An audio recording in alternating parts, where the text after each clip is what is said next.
When the Pope dies, the church faces a turning point. The College of Cardinals gathers in the Sistine Chapel to elect a new leader. And what follows is a mix of faith, desire, and unfortunately conspiracy.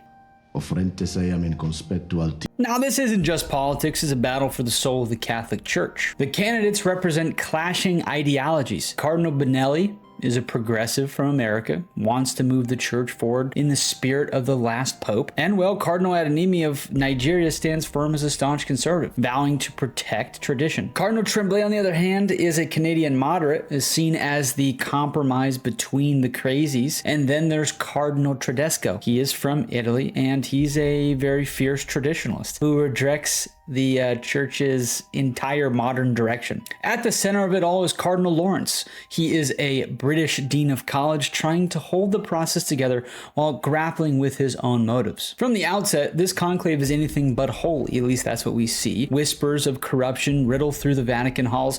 Tremblay is accused of bribing his way to the papacy.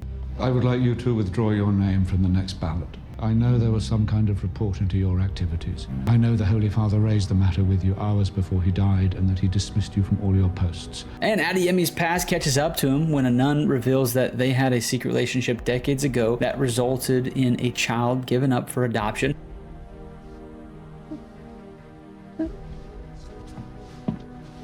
Meanwhile, Benelli, seemingly notable, faces questions about his connections to Tremblay's corrupt network and how he got all that money. As the votes are cast throughout this movie, tensions do mount. Each candidate rises and falls and fades, decided by backroom deals, really, and whispered rumors.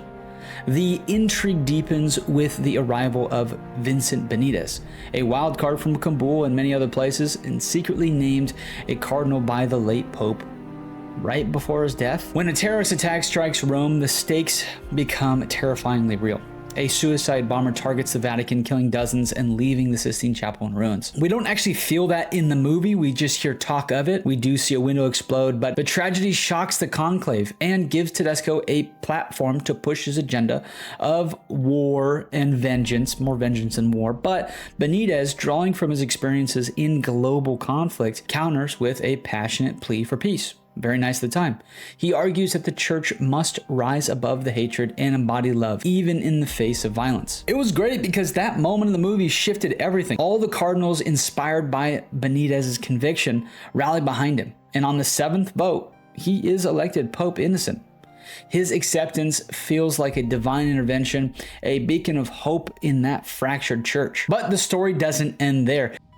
He knew.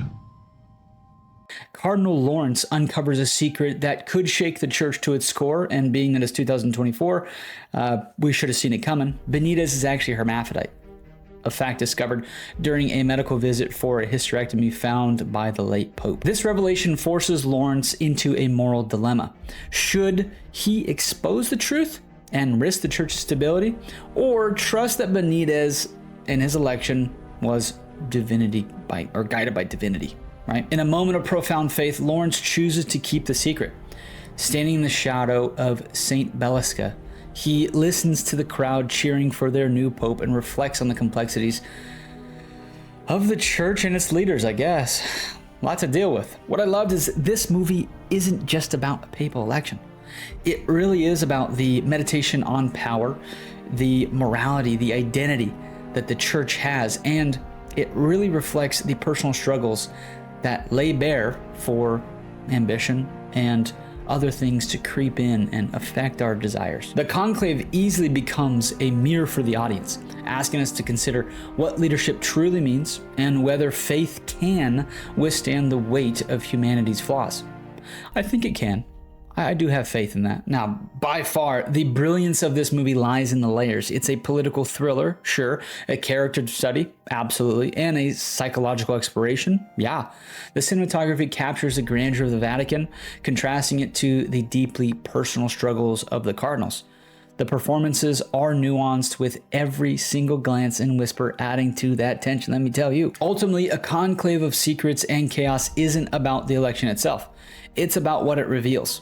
It's a reminder that faith is messy, power is absolutely dangerous, and the answers we seek often come from the most unexpected places.